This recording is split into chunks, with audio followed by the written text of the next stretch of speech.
Okay, so what's up sa inyo mga vloggers? So, nandito tayo ngayon sa Boracay White Beach Station 2. Dito tayo ngayon sa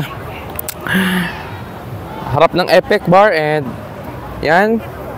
So, welcome to Boracay.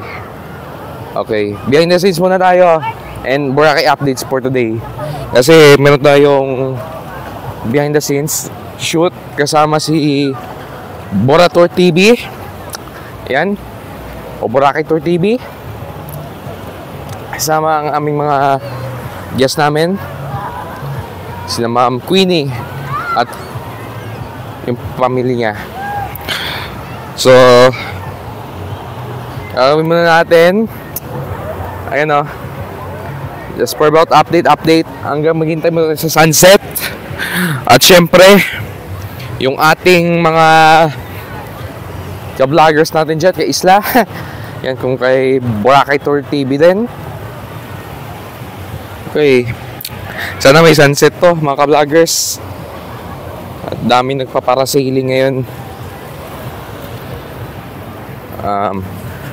Mamaya na tayo mga ka-vloggers kasi hihintay muna natin sila at saka si Borator. Yan, si Kuya Mel. So see you later mga ka-vloggers.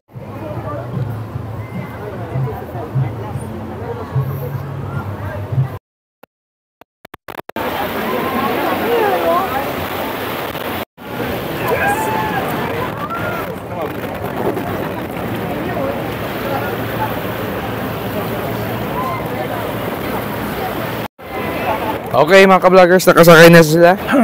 Papalis na.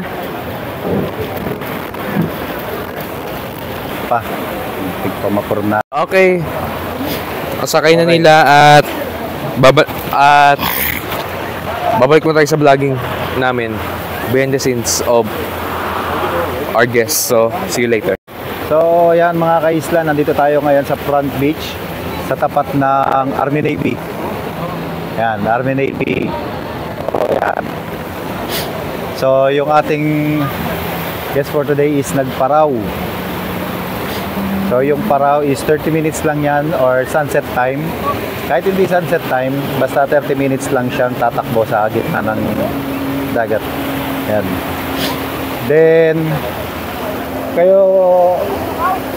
kung mag-a-avail kayo ng sunset sailing or paraw sailing, dapat advance kayo mag-order or nagpapabook agad kayo.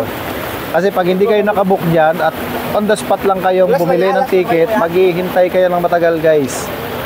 Yan ang sinasabi ko sa inyo.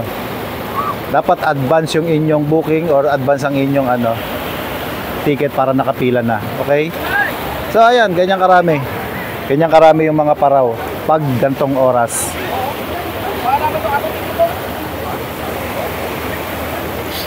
Okay?